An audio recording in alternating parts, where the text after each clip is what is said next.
Hello दोस्तों, gets study की computer networks की सेकंड क्लास में आपका स्वागत है। आज हम बात करेंगे pseudo approach of network. Pseudo approach में क्या है कि हम डायग्रामेटिकली हम शो करेंगे कि फ्लो पैकेट्स का किस तरह से होता है।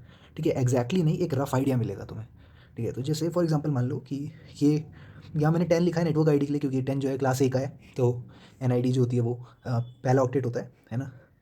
144 जो है वो क्लास बी है, तो 144.19 लिख दिया मैंने टू रिप्रेजेंट दिस। अब यहाँ पे ग्रुप्स ऑफ तुम्हें होस्ट मिलेंगे। फॉर एग्जांपल एक होस्ट है 10.4.10.0.0.1। ठीक है, होप तुम्हें दिख रहा होगा। और क्वालिटी बेटर है होपफुली। हाँ, तो क्या होगा अगर हमें 10.0.0.1 से मैं यहाँ से यहाँ बोलूँगा, ठीक है, बजाय कि इस पूरे को रिपीट करने के लिए। ठीक है, तो ये राउटर 1 है, ये राउटर 2 है, जो कि यहाँ से कनेक्ट कर रहा है इसको आगे। तो इनिशियली क्या होगा, जब हमें यहाँ से सोर्स आईपी से हमें ये डेटा, डी मतलब डेटा है, और हमें सोर्स आईपी से डेस्टिनेशन आईपी पे भेजना है। ठीक है, पूरा रिप्रेजेंट कर रहा है हमारा नेटवर्क आईडी, और इस पर्टिकुलर को भेजना है हमें। ठीक है, तो इसमें हम क्या करेंगे, हमारा सिग्नल पैकेट जाएगा यहाँ पे राउटर 1 पे। राउटर 1 बोलेगा कि पूछा, राउटर 1 देखेगा कि क्या ये कहीं सेम उसका तो नहीं है, सेम नेटवर्क आईडी तो नहीं है, क्योंकि 144 जो है वो डिफरेंट नेटवर्क आईडी है। तो वहाँ से क्या करेगा, राउटर 1 से राउटर 2 को भेज देगा। ठीक है, जरूरी नहीं राउटर 2 ही हो, बहुत सारे राउटर इनसे अटैच होंगे। तो जो भी इस पर्टिकुलर नेटवर्क आईडी को बिलोंग करता है उस राउटर को भेज देगा, और वहाँ पे ये ट्रैवल होगा पैकेट। अब तुम बोलोगे कि इसको कैसे पता चलेगा कि इसका एड्रेस क्या है। ठीक है, तो ये तो डोमेन नेम सर्विस डीएनएस का चक्कर होता है, वो हम आगे देखेंगे, अभी रफली देख रहे हैं। ओके, तो यहाँ पे हम एस आई पी, ये रहा डी आई पी, डी मतलब डेस्टिनेशन, एस मतलब source, source I P address और destination I P address unicasting कर रहे हैं पैकेट की। कहाँ पे, between the networks, from one network to another. ठीक है, तो यहाँ डिफरेंट नेटवर्क्स की बात है। सेकेंड थिंग, अगर हमें मान लो कि ये जैसे मैंने टिक लगा रखे हैं, यानी सबको भेजना है, दूसरे नेटवर्क में सबको भेजना है, तो हम क्या करेंगे, सोर्स आईपी रहने देंगे सेम, दैट इज़ 10.0.0.1, क्योंकि यहीं से आ रहा है, और डेस्टिनेशन आईपी में हम डीबीए डाल देंगे। डीबीए तुम्हें बताया, डायरेक्ट ब्रॉडकास्ट एड्रेस। पहली नेटवर्क आईडी, नेटवर्क बिट्स तो सेम होती है, मगर होस्ट में 255.255 लगा देते हैं। ठीक है, तो इससे क्या होगा, सबको हम ब्रॉडकास्ट कर रहे हैं। तो this is a broadcasting packet on other network.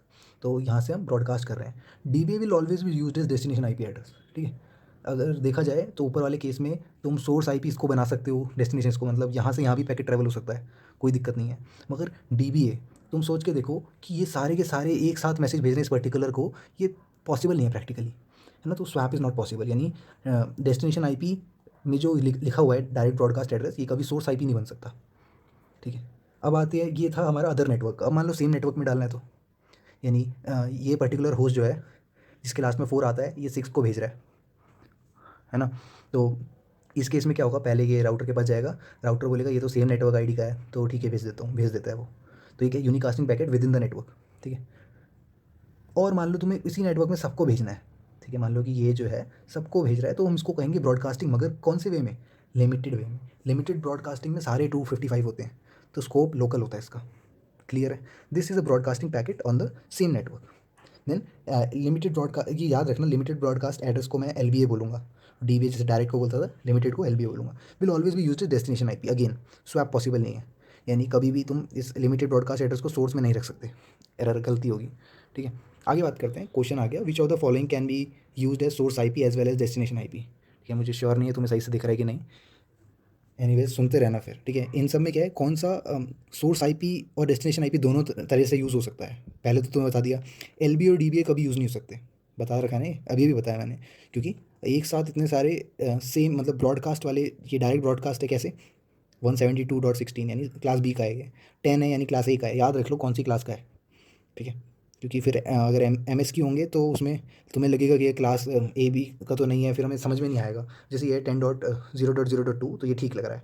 ठीक है, यहाँ से हम इसको एस आई पी भी रख सकते हो और डी आई पी भी रख सकते हो, दोनों पॉसिबल है यूनिकास्टिंग करना। ठीक है, अच्छा, विच ऑफ द फॉलोइंग, अगला क्वेश्चन देखो, which of the following I P can be given to a computer as a host. Host के होस्ट किस तरह से दिया जा सकता है। अब एक बार बताओ, 14 जैसे यहाँ पे मैंने 10 लिखा है, 10.0.0.0, ये किसी को नहीं दिया जा सकता, क्योंकि ये नेटवर्क आईडी रिप्रेजेंट कर रहा है। ऐसे ही 14 वाला भी नेटवर्क आईडी रिप्रेजेंट कर रहा है, 172.16.0.0 ये भी क्लास बी की नेटवर्क आईडी रिप्रेजेंट कर रहा है। तो ये दोनों तो नहीं हो सकते। लास्ट वाला हमारा एल बी ए है, बचा कौन सा, सी, दिस इज द आंसर। ठीक है, ये सही लग रहा है। आईपी एड्रेस दो तरीके के होते हैं, प्राइवेट आईपी एड्रेस और पब्लिक आईपी एड्रेस, दिख रहा है। वही ऐसे मत बोलना कि नहीं दिख रहा, पिछली वीडियो में थोड़ा ब्लंडर हो गया था क्योंकि मैंने रिकॉर्ड कर दी थी, है ना। तो होप दिख रहा हो, सुन लेना या कोशिश करना जूम कर लेना, यूट्यूब पे जूम भी होता है। तो private IP address scope local होता है, कम्युनिकेट अच्छा लोकल होता है ना, तो यानी लोकल एरिया नेटवर्क में काम आएगा। प्राइवेट आईपी एड्रेस तुम कहीं और जाके नहीं देख सकते हो, ठीक है। एरर मतलब ओपन ही नहीं होगा वो particular page. Loading networking operating system, ठीक है। जब भी नेटवर्क ऑपरेटिंग सिस्टम लोड होता है तब जाके हमें असाइन होते हैं प्राइवेट आईपी एड्रेस। इनकी रेंज क्या क्या होती है, 10.0.0 से लेके 10.255 3 बार, ये एक रेंज है। दूसरी रेंज क्या हो सकती है, 172.16.0.0 से लेके 172.31.255 दो बार, ठीक है। और 192.168.0.0 से लेके 192.168.255 दो बार, ठीक है। ये कहाँ से पता चली भाई मेरे को, ये ऑटोमेटिकली लोड होता है, ये पहले से फिक्स होता है, ठीक है। याद करने की ज़्यादा ज़रूरत नहीं है, बस थोड़ा रफ आइडिया रखो कि 10 से अगर होगा 172.16 है या 192.168 है, वैसे दिमाग में रखना है इसको। क्योंकि प्राइवेट आईपी जो है, जैसे अभी जिस कंपनी में मैं काम करता हूँ वो उनको अभी 10 डॉट से शुरू होने वाला आईपी असाइन है, ठीक है। तो मुझे समझ में आ रहा है कि हाँ, कि ये कंपनी है लोकल एरिया नेटवर्क, तभी हम वीपीएन पे काम करके इस पर्टिकुलर आईपी को ओपन कर पाते हैं, तो असाइन हो जाते हैं ऑटोमेटिकली। फ्री ऑफ कॉस्ट होते हैं, तो ये अच्छी बात है। फ्री ऑफ कॉस्ट यानी अब क्योंकि तुम आपस में ही यूज़ कर रहे हो, ग्लोबली तो यूज़ कर नहीं रहे हो, तो फ्री ऑफ कॉस्ट है। और वहीं मैं पब्लिक आईपी की बात करूँ तो वो ग्लोबली यूनिक होते हैं, है ना। नॉट फ्री ऑफ कॉस्ट, खरीदना पड़ता है, गोडैडी से खरीदते हो, नेम चिप से खरीदते हो, ठीक है। वो तो एक तरह से नाम हो गया, मगर वो पर्टिकुलर असाइन होता है ना आईपी एड्रेस पे। कंट्रोल ऑफ आईएसपी का कंट्रोल होता है, यानी इंटरनेट सर्विस प्रोवाइडर जो है वो कंट्रोल करते हैं इसको। फिर वो डीएनएस नेम वगैरह, फिर बाकी कंपनी का झमेला, है ना। बस ये तुम ये देख लो कि ये पब्लिक आईपी जो है इंटरनेट सर्विस प्रोवाइडर कंट्रोल करते हैं, ठीक है। फिर इन केस ऑफ, अब कुछ पॉइंट्स हैं ये देख ले लो कि in case of private IP scope local होता है, बता दिया मैंने, सब बताया हुआ ही लिख रखा है, ठीक है। प्राइवेट आईपी में स्कोप लोकल होता है, एक बार प्राइवेट आईपी असाइन हो गई एक कंप्यूटर में एक लेन में, फिर हम उसको दोबारा से असाइन कर सकते हैं किसी और लेन में, है ना। मतलब ऐसा नहीं है कि तुम्हारी कंपनी ये वाला यूज़ नहीं कर रही होगी, तुम भी यूज़ कर सकते हो, क्योंकि ये एक लोकल एरिया की बात है। फिर private IP use for communicating in local area network. Clear, ज़्यादा नहीं है आज, ये आखिरी है। थोड़ा कॉन्सेप्ट समझना पड़ेगा ध्यान से तुम्हें, क्योंकि ये थोड़ा इंपॉर्टेंट है। The drawback of private IP is we will not get the internet service. Internet service नहीं मिलेगी। तुमने प्राइवेट आईपी में मान लो कुछ तुमने अपना फीचर वगैरह डाल दिया दिखाने के लिए, या कुछ कंपनी में तुम्हें एसेस करने के लिए दिया, तुम और किसी को नहीं दिखा सकते हो। इंटरनेट सर्विस थोड़ी है। पब्लिक आईपी अदर हैंड क्या है, उसको इंटरनेट सर्विस मिलती है। एक वेबसाइट है उसका, तुम्हें आईपी एड्रेस पता है ना, तभी वो खुल पाएगा, है ना। तो this public IPs are under control of ISP. बता दिया मैंने, आईएसपी के कंट्रोल में होती हैं। These IP are globally unique, that is once IP is assign to a computer, globally unique होती हैं। एक बार असाइन हो गई, तुमने एक आईपी एड्रेस ले लिया, तो वो फिर किसी कहीं और नहीं दिखेगा वो, ठीक है। तो we will never see same public IP assign to another computer, ऐसा नहीं हो सकता। फिर है असाइन करना प्राइवेट आईपी को इन लेन में, यानी लोकल एरिया नेटवर्क में हम कैसे असाइन करते हैं प्राइवेट आईपी को। तो क्या है कि ये एक सर्वर है, ये सर्वर है गोला सा, इससे क्लाइंट जो है वो अटैच हो रखे हैं, ठीक है। ये पूरा सर्वर जो है, सर्वर रन कर रहा है, एडमिनिस्ट्रेटर इसको संभाल रहा है, ठीक है, एक पर्टिकुलर ऑर्गेनाइजेशन में। फॉर एग्जांपल सर्वर है विंडोज़ NT हो गया, 2003 हो गया, तो इसमें डॉस कमांड तो होती हैं, साथ में नेटवर्किंग प्रोटोकॉल्स भी होती हैं, HTTP FTP DHCP।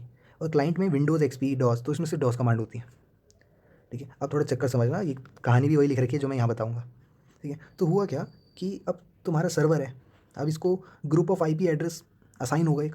अब वो आईपी एड्रेस जो मैंने तुम्हें दिखाया था प्राइवेट आईपी में, कुछ भी असाइन हो सकता है। तो फॉर एग्जांपल मान लो 10.0.0.1 से 10.0.0.100 तक असाइन हो गए, है ना। तो इस केस में अब ये पर्टिकुलर रेंज असाइन हो गई इसको, और हमारे सर्वर को लकीली ये वाला मिला, रैंडमली मिला है, ठीक है, इस रेंज में से, दैट इज़ 10.0.0.5। तो अभी क्या करेगा, ये खबर फैला देगा कि भाई मेरा मेरा आईपी एड्रेस ये है। लैन में खबर कैसे फैलती है, तुम्हें जब भी बताया, जब भी हम एक नेटवर्क के अंदर की बात करते हैं, हम क्या करते हैं, विद इन द नेटवर्क में क्या करते हैं, लोकल ब्रॉडकास्ट करते हैं, है ना। तो SIP हमारा ये रहेगा, लोकल ब्रॉडकास्टिंग करी हमने 255 4 बार लिख के, है ना। तो ये डेटा हमने शेयर कर दिया कि भैया हमारा ये IP है, सबको मिल गया, ओके सर, हो गया काम। मगर बाकियों का क्या एड्रेस है, अब ये सब ऑटोमेटिकली होता है।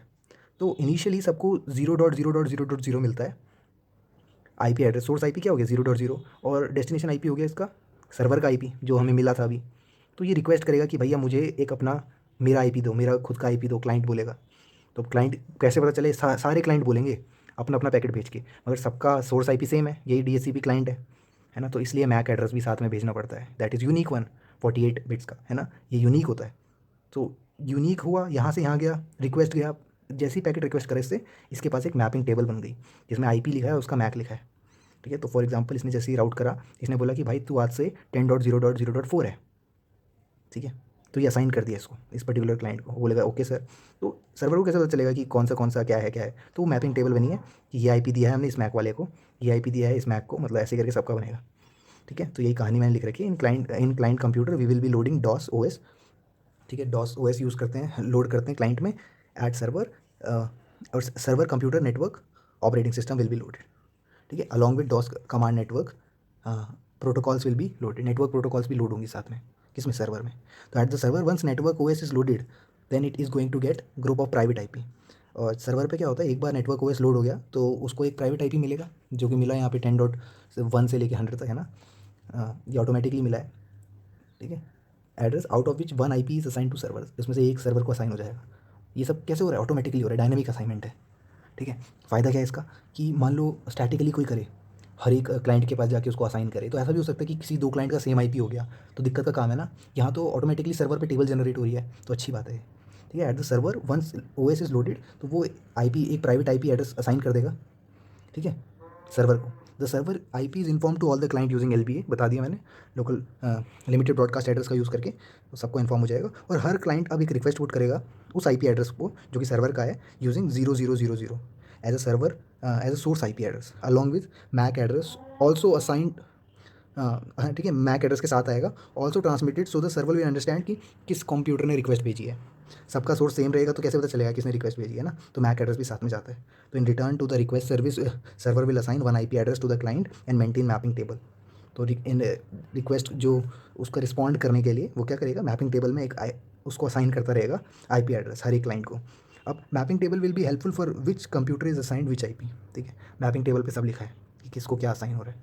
लास्ट पॉइंट इज, ये डायनामिक असाइनमेंट है आईपी एड्रेस का, यानी ऑटोमेटिकली असाइन हो रहा है। होप यू गॉट दिस, और आज का टॉपिक क्लियर होगा। आज यही था बस।